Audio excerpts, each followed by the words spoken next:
The following program is rated TV MA LSV. It contains strong language, sexual situations, and violence. It is intended only for mature audiences. The not-so-distant future. The Earth was thriving. The human population were prospering due to the AI revolution. But all that was short-lived when the AIs, the machines, attacked. All hope felt lost, but the humans fought back viciously. And within time, they began to prevail. Their victory and courage was only possible due to one man, the legend himself. The teacher of all gangsters. Back to some computer science stuff. Okay, today I'm going to talk about AI. I really didn't want to make a video about AI because I just feel AI is just everywhere. The hype is just ridiculous at this point. I mean, if you work a corporate job, every single meeting you go to, oh, how can we get AI to do this? There's AI here and there. There's AI in the toilet. I'm like, why the fuck do I need AI in the goddamn toilet? I mean, I'll be eating an apple and they'll be like, oh, how can we integrate AI with that? I'm like, what? Oh, no, we can with Apple Intelligence. I'm like, what does that even mean? Like, bro, it's crazy. It's just the AI hype is everywhere, bro. Oh my God. So, and that's not even why, like, I want to make this video. The reason I'm making this video is because I have a friend that was like, hey man, can you talk about AI? And I was like, hey, there's a lot about AI and I can't cover all of that in one video. So, but I will try to highlight some high level general knowledge about AI basically, right? But yeah, there's just so much hype around it and I can understand it could be overwhelming with all this AI news coming out on your feed every single day. But I do think the best way to approach this is probably an active or passive way, which I'll get more into that later as we go down the video. But yeah, so what is AI? AI is artificial intelligence. And let me make this clear. AI has existed for a while. I took a course in AI a long time ago in college. So AI has been out there for a long time.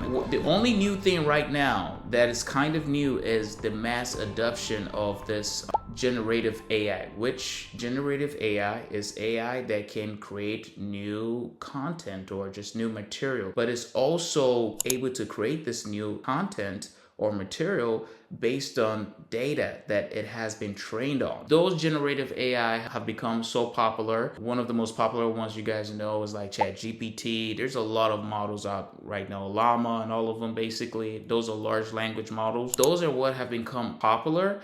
So now everybody's trying to integrate AI into everything. And I think AI has a lot of potential, but at the same time, can we just chill with some of the hype around it sometimes? So as I said, I just want to highlight some general knowledge about AI. AI does mean artificial intelligence. We all know that, hopefully. I spoke a little bit about generative AI. I'll come back to that later in the video, but probably heard the term machine learning. And machine learning, you know, it falls under that umbrella of AI. Basically, machine learning is just giving data to machines like computer, you know, make predictions. That's really the idea around machine learning. And that's not new. If you're a computer science major, I'm probably sure you've been hearing about this stuff for years, like before the public knew about anything about ChatGPT and all this kind of stuff. As I said, all this stuff, they've existed for a while, basically. Even generative AI, technically. So what are the things too about AI? Things like computer vision, for an example. Computer vision, it's kind of like it's almost like a visual tool for AI to, you know, there are things like AI can be able to visually label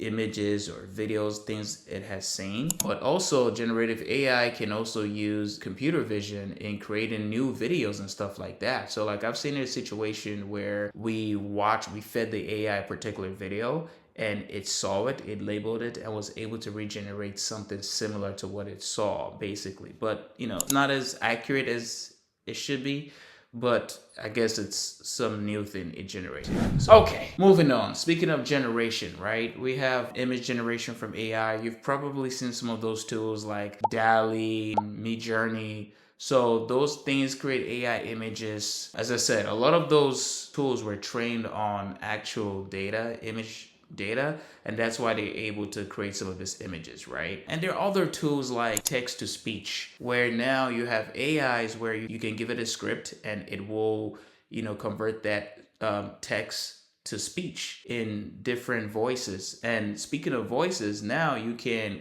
clone a voice. That voice will sound similar to the actual person you cloned it from, and you can now use that voice to say text you wanted to say. So there's a lot of stuff with that. One of the popular tools are 11 Labs, and there's a whole bunch of them out there right now. I actually even built like a tool. I mean, technically I use like other APIs behind the hood, like 11 Labs and a whole bunch of APIs, but the tool I built, it just is a small tool that I'm still working on, but it actually makes podcasts with different people, and I use different APIs. And I also built, little under the hood services that actually clone your voice and, does similar stuff to 11 Labs too, but 11 Labs makes it quicker, but I have my own too that does it similar without using 11 Labs too. But what I'm getting at is there's just a lot of tools. There are countless tools for AI, right? There are actually even co-building tools you can use to build like an app or a website. One of my favorite is probably like lovable.dev. But I will give you a disclaimer here, right? A lot of these tools, I know for the common person, the non-tech person, they just think, oh, I'm just gonna give it a prompt and it's gonna generate whatever app I want to. That's not how that works. The way these tools work, they can give you some kind of starting blocks to build the app that you want to build, but they don't really build it like full-fledged, everything works the way you want to, right? Because think about this. If you give an AI tool to build like an app like TikTok right now, what the best it will probably do will be create the UI for it, a big chunk of the UI. But even that too, there's a lot of, when you look at a full-fledged app like TikTok, there's a lot of things that go into the UI. Do you get what I'm saying? So it's not going to be able to accomplish it all the way, maybe 70-something% accomplish. It may be able to build that. So you have to kind of be more specific what you're looking for when you're using these tools, right? I do think is a good tool to have as a starter block. There are other ones like V0 by Vercel. There's a whole bunch of them out there. But it's the same thing I tell artists, right? Like, or people that are trying to use AI to make art and stuff. Yes, AI can generate images and, a bunch of art, and they look pretty good. But here's the thing. A lot of times they look at the art, they're not as good as what like an actual good artist will do. And that makes sense. That human touch gives it a whole different, just makes it more authentic. Like there's more that goes into it, right? And that's what I think AI is actually much more useful. I think AI is much more useful for people that already have the skill set of what it's trying to do. I hear things about AI replacing engineers, developers, artists, and all that kind of stuff. To a degree, maybe I can see that, but here's the thing. I don't think AI is as good enough to do what a specialist can really, really do. I think AI is actually an ally to help the specialist be more productive. That's what I think the AI can do. There's some low-level tasks as humans we don't want to do, and the AI can really automate that process for us much better. So I think that's where AI is actually much more stronger. But don't get me wrong, AI has done some very, very impressive stuff. Like if that back in the days, nobody would have believed AI would ever be able to do this. So it has done this.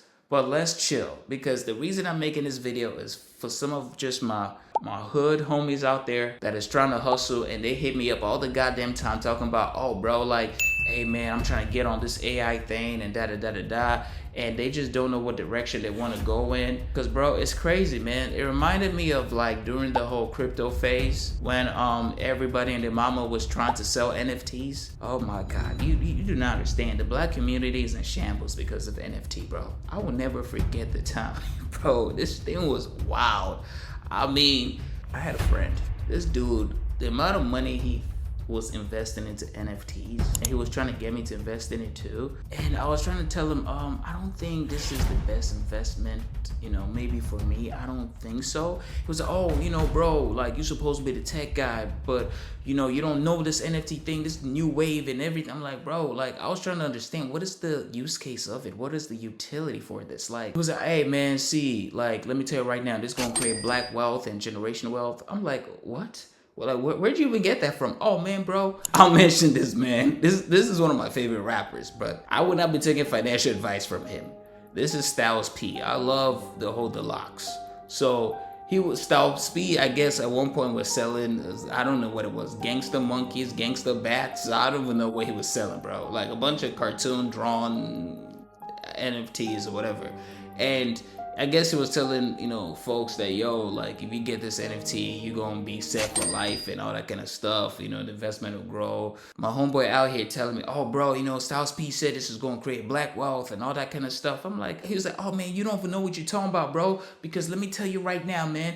See, I'm gonna have this NFTs and I'm gonna own land in the metaverse. What? Like you talk about owning land in the metaverse? Like what particular metaverse? Is it Facebook? Like what? Like I mean, Meta's Facebook, whatever. Like what metaverse? I mean, because man, it don't matter. We all gonna be connected in the metaverse. I'm like, sir, do you understand that there are different companies that are making their version of metaverse? How's this NFT going to translate owning property in a metaverse? And what makes you sure that a lot of people will get on this metaverse you're referring to? Bro, it was no winning him. He just had to find out the hard way. Yeah, as you said it, that shit crashed like a mother, and he lost all that money. AI is not that, hopefully. But at the same time, you got to be careful if you're trying to just, trying to look at AI as a get rich quick scheme. I think AI is much more useful, but you need to be able to navigate it. I think the best way to do it, as I said, you can go about it actively or passively. Passively is when you just don't know where to start, so you're just really just looking at all the AI tools out there and just, you're not killing yourself over it, but you just learning new information about it every day. Actively would be like you have a task that you would like to accomplish and you're researching this AI tools to see how it can help you accomplish your task. That'll be my best advice in navigating the whole AI stratosphere. Hold up, I forgot to mention AI agents. What are they? So AI agents, they're like a system or an entity, or even you could think of them like workers. So what do? They're basically this AI entity where you can give it certain data or certain tools to accomplish certain tasks that you want to accomplish, right? So for an example, I don't know if you've heard about a AI retrieval process called RAG, which means retrieval augmented generation. For an example, let's say you have a business and your customers, they call in and they want to do certain tasks. So what you can do right now is you can create this AI agents where you can provide them with some documents, some data, which could be PDF or just your database. And based on what a customer asks for, your AI agent can look at your documents and the history, the data you have on your database, and basically call different APIs to accomplish that particular task. So those are kind of what AI agents do. Depend on your business needs, right? I mean, there's so many cool things you can program those AI agents to do. And